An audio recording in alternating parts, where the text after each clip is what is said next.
As wait. Um, Today I have a new guest on the show, Peter Kuper, who's done a lot of things over the years. Many of you may recall that he's been doing Spy versus Spy over at Mad Magazine for a long, long time. But there's much, much more to Peter Kuper. Peter, as a first-time guest, I always like to know the origin story. So, what got you into comic books and made you a lifelong fan? I probably started seeing comics when I was maybe 7 or 8. It was a Jack Kirby, Stanley Thor with the Wrecker. I remember the startling moment when I walked into a drugstore filled with a shelf of comics and immediately was taken with that. I read comics on and off, a wide variety, Harvey, Richie Rich and Casper, etc., along with superheroes. And I was one of those people that for at least a while it was like Marvel only, and then generally realized it's comics. And um, when I was 11, my friend Seth Tabachman, who just lived a block away, we were both into comics, and we decided to do a fanzine. And uh, Seth's father had a friend who was a printer and printed the first issue of our fanzine called Fanzine with the PH for free. And we had an interview with Dan Atkins, inker, and some local artists in there. There was um, uh, Gary Dumm did some work for us before he was working for Harvey Pekar. This was in 1970. Uh, that same year, I was coming home from the comic shop with my Thursday weekly comics, and um, a newspaper boy of Harvey Pekar saw me and said, "Hey, there's a guy with comics." And I just went over and like pointed at his building. I went over and rang his doorbell and said, "I understand you have comics. Can I come up?" And Harvey worked at a hospital. I think he had a copy of Batman, which I believe he gave me. He showed me an original drawing by Robert Crumb of a guy peeing into a toilet that was an outtake for a cover for High Tone Comics that Crumb did. I didn't had never seen Underground Comics, and seeing a cartoon character's genitalia was a startling moment and probably transformative. Um, so Seth and I were really deeply into comics, and we found comic conventions. There was also a group that gathered in Cleveland. This is where I was growing up. And Maggie and Don Thompson were there. And there was like, people would go to like the local YMCA and meet on a Saturday, put comics on a table and then talk about comics. And that was a lead up to going to New York for the big New York Comic Convention, Phil Sewelling's convention. And this was like Mecca for me. And Seth and I continued to do fanzines together. And uh, uh, somehow or another, I stumbled upon some 78 RPM records, which Harvey Pekar collected, but also Robert Crumb collected. And Crumb was still in touch with Harvey and came through Cleveland. And Harvey connected me with him so we could do a trade. And we got an interview with Crumb for our zine, still not really knowing who he was. And, no sense of, he like did keep on trucking and maybe, I was not old enough to at age 13 to buy or even 12 to buy underground comics. And so I slowly made my way in there. But so I was immersed in comics and that didn't change. I barely drew. I started doing doodling in a sketchbook when I was maybe 15, but it wasn't until the end of high school that I realized that in the event of war, I was a hostage and I had limited skills except for my excitement about comics. So tell the fans a little bit about yourself, what you've done, some of the highlights, because a lot of people don't know you unless, like I did, go to a convention twice in a row and go, "Oh, look, it's this guy. Now I know who he is." That's uh, that's sort of sad for the quantity of work I've done over the years. But I didn't um, mean that as insulting, but I'm like, "Oh, look, I know this guy now," which is why I wanted to get you on the yeah, no, show. it's true. Spy versus Spy, which I am now, I'm in my 30th year of doing, was kind of the gate has been the gateway drug to my other work for a lot of people.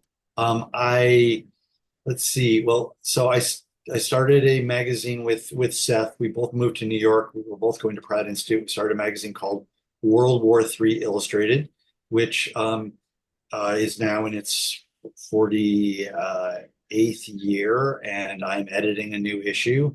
I think it's issue 55. I've lost track. It's very political comics, very much coming out of the underground comic scene and some of the early last gasp comics like Slow Death and these sort of science fiction political. There was like a political subtext to a lot of underground comics that were about Vietnam War and what was going on environmentally. We sort of carried on that tradition, and we were starting it at a point when the underground comics were collapsing. So since Seth and I had done a fanzine together, we knew how to self-publish. So we did that. We managed to get distribution, and more and more people joined us over the years. And the upcoming issue is going to include cartoonist Patrick McDonald, who does Mutts, and Linears, who does an amazing strip called Macanudo, and people like Eric Drucker, who does New Yorker covers. A lot of people that came up working in the magazine got their first shot at work, like Eric Drucker. We were publishing some of his work before it ended up in a book. Same with lots and lots of people who have been involved with the magazine: Sabrina Jones, Seth Bachman, Kevin Pyle, and on. People who have done whole graphic novels that were originally published in World War III. I did a adaptation of The Jungle for First Comics back when First Comics was around. I did a book called The System for DC Vertigo back when that was a going concern. I started, starting in 2000. I mean, for a long time, doing comics for any mainstream publisher, and it's hard to remember the extent to which you couldn't get comics, graphic novels in bookstores. You couldn't get libraries didn't carry graphic novels. That didn't start happening until about 2000. And Mouse came out in say 86, the first edition, and then the next one I think was in 92 or 94, I forget, which that got into bookstores, but that was really, like sort of by itself. Um, so really, it was kind of like doing World War III was a way to get my work published. I was doing work for Fantagraphics, all very small publications and for all very little money. But I found that I could do, I was uh, found footing as an illustrator, and I started getting work right off the bat at the New York Times, and slowly made my way into the biggest publications, like doing covers for Time Magazine, Newsweek, Business Week, and then there was the alternative papers that every city had. And most of this is now sort of gone and buried, but there, a lot of people had vibrant careers doing alternative paper strips, like and Matt Groening started out doing Life and Hell there. Linda Berry, Tom Tomorrow.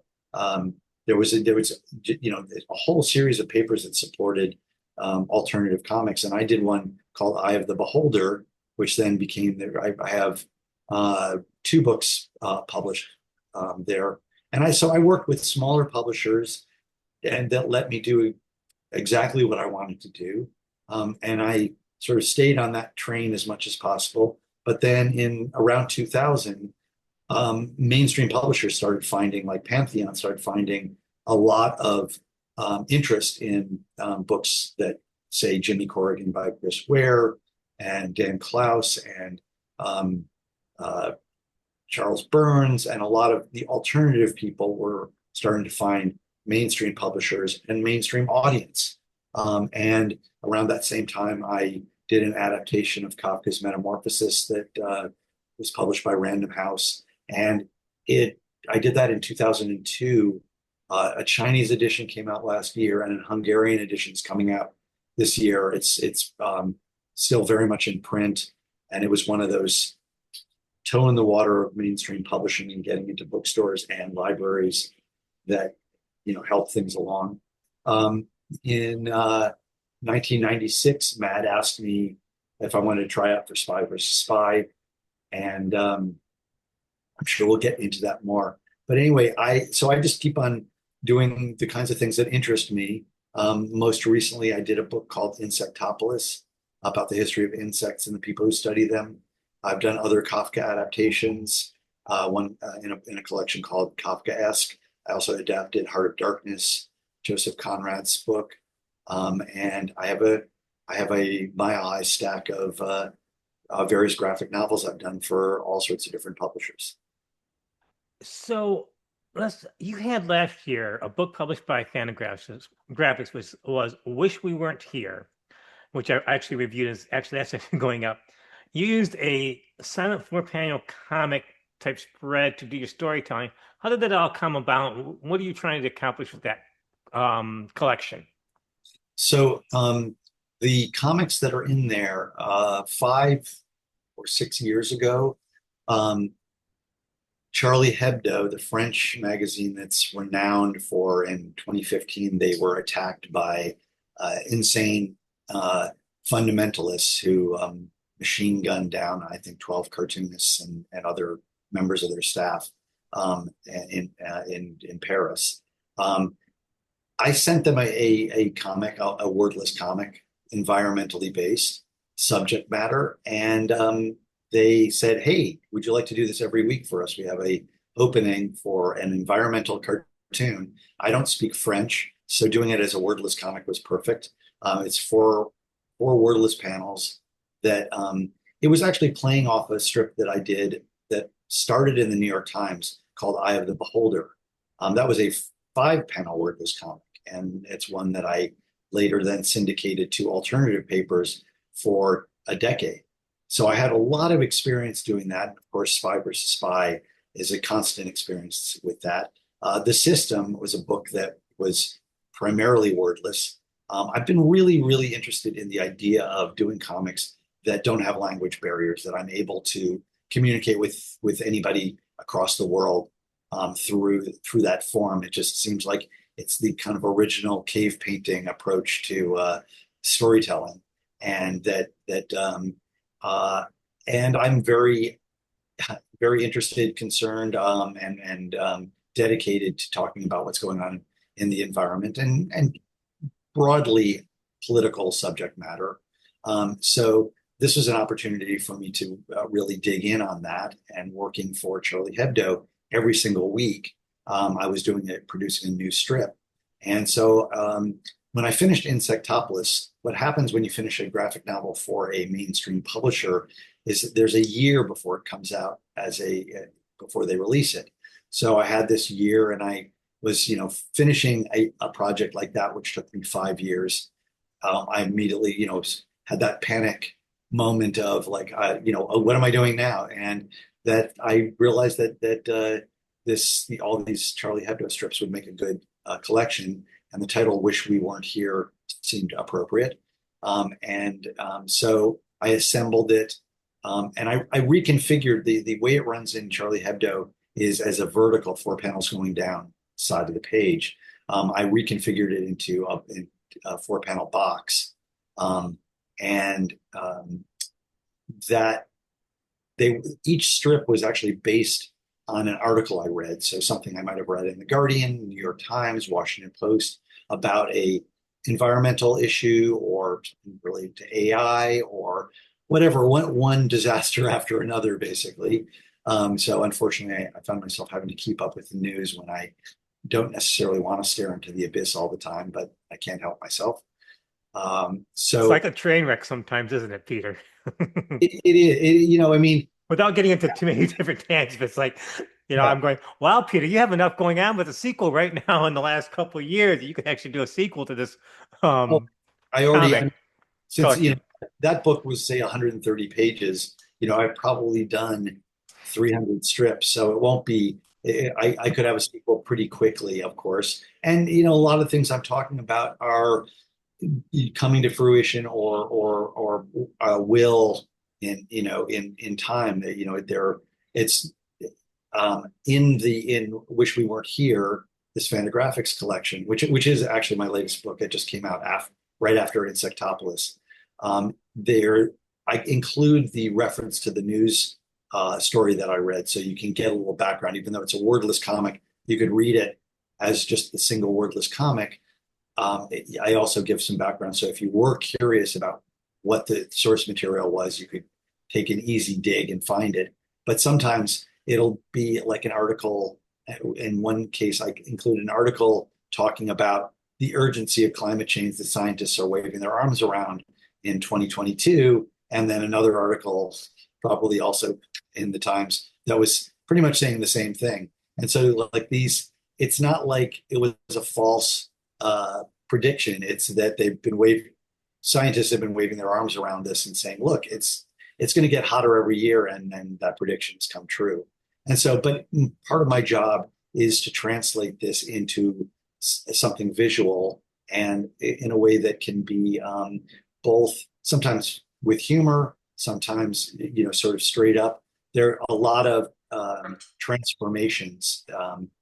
For example, I have like a ice cap that it melts, and it melts into the shape of the famous statue by Rodin of the thinker, and then that crumbles, which is sort of talking about the fact that we're talking about or thinking about doing something about climate change, but then it just, time keeps going by and nothing is happening.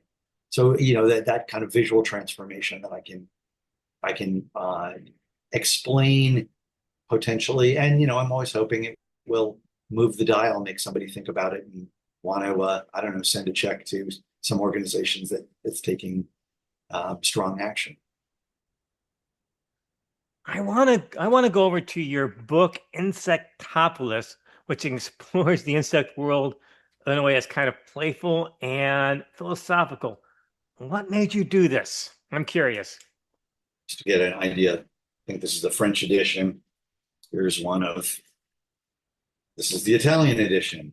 Um, so in 2020, I applied, or maybe it was 2019, I applied for a fellowship at the New York Public Library. And what I proposed is something called the Cullman Fellowship. And a number of cartoonists have gotten this. Gary Panter got it. Molly Crabapple had it. Ben Ketcher had it. And it's you get a year, an office in the library. 15 different writers get this. And it's a really huge thing because they give you enough money to live on for a year while you work on your project. And I made the proposal that I would do a history of insects.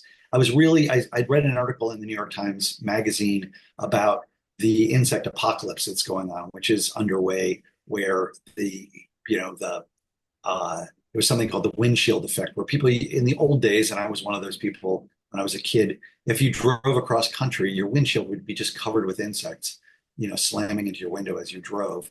And that ceased happening. And they've measured the downward turn of, insects disappearing. And this is hugely important. Well, it also so happens, before I got interested in comics, at age 4, I saw the cicadas emerging, that as they do every 17 years. And I was in New Jersey when I was a kid, and millions of them come out of the ground at the same time. They're climbing the trees, and many people were screaming from this. For me, this was just like a moment of absolute awe, and it got me on the track of being really interested in insects. And I collected them and studied them, and I had I still have here in plastic. This is the original book that I got on insects when I was 4, and it's a golden book, and I keep it around as a little reminder of where I came from. Um, Either you have a photographic memory or that event at 4 years old had a really lasting impact. Well, same impact that I can completely visualize walking into the comic shop and seeing, Thor with the Wrecker on the cover, and a character that never went anywhere. And so I was really, really interested in insects, and then comics came along and sort of knocked that out. But the Venn diagram, I was able to put together the two, and Metamorphosis, which is Kafka's story about a guy turning into a bug, was kind of maybe a toe in the water of doing insect in comics. And then I did a book called Ruins, that actually won the Eisner Award in 2016. That was it covered a number of things. I lived in Oaxaca, Mexico for 2 years with my wife and daughter, and it was a fictional account of that time. But it also covered the flight of the monarch butterfly flying from Canada down to Mexico. And we actually, I raised monarchs with my daughter while we were in Mexico, and then we drove to the forest where 11 million monarchs come all at once in February, March, and it's a mind-boggling thing. So I included that in the story of in this book, Ruins. So I had been percolating this Venn diagram between comics and insects for uh, some decades, and this struck me as a really important and project I could have some sustain with. So I proposed it. I got this fellowship, and it landed in 2020, right when COVID started. So the library was closed to the public, and they allowed us to come in, but the entire library was empty. And I still didn't have a backdrop for my story. I just sort of said I was going to do this history, but it suddenly dawned upon me it was kind of post-apocalyptic. And apparently I'm, given that my current book is postcards from wish we weren't here, comma, postcards from the apocalypse. The apocalypse has been on my mind, but it I think was it's sort been of on like, a lot of people's mind. yeah, yes, absolutely. No, I'm not alone in that. So I set the environment of the library as the backdrop, and I was like, what if humans were gone and insects had taken over? And there was going to be an exhibition that opened in the library for real, right when COVID hit. And so I was able to walk around the library and go in any room I wanted, and they were all empty. And there was even and this exhibition that hadn't opened was empty, except they had the glass cases, but no art in them. And so I had an alarm bell go off of like I could use this environment and say if insects entered the library and every room had an exhibition of insects, I could tell this story of the history of insects. And then when humans appear, like the entomologists and naturalists who study them, they're phantoms, they're ghosts, and they wander around and they talk to the insects as ghosts. So I have these important people in the history of insects like E.O. Wilson, who was was the expert on ants, or you don't know, uh, Rachel Carson. And I looked also for the people who people didn't know about so much, Black entomologists who were, not in the main stage. The Jewish entomologist Karl von Frisch, who discovered all sorts of things about bees, but was almost almost killed by the Nazis. He was in Germany and only survived because of his knowledge of bees that they needed during World War II. So there's all these fascinating stories, and I piled them in, and then I worked on this book very solidly during COVID, and then for the next 4 years after, very intensely to create this history, and it just I enjoyed this deep dive, and I also reached out to entomologists anytime I read a book, and I read a mountain of books to go from being a citizen scientist to being semi-expert. But I got to talk to the living entomologists who knew all these things, and one of them, after we spoke, had gone on an expedition in Ecuador, and he came back and he said, "Hey, I discovered a new bee, and I named it after you." So I have an insect flying around out there with my name. That's very, very cool. Peter, this has been a very fun, educational, fascinating guest to have on the show. I appreciate you taking the time. Before we wrap things up, you get the final word. What's your closing thoughts? All my closing thoughts are I love comics so much. I'm so glad that I have this medium to work in and to talk about in situations like this, because as you can imagine, you could go on for hours. But Peter Kuper, this has been a real joy. Thank you for joining me on the podcast. Thanks again. thanks for having me.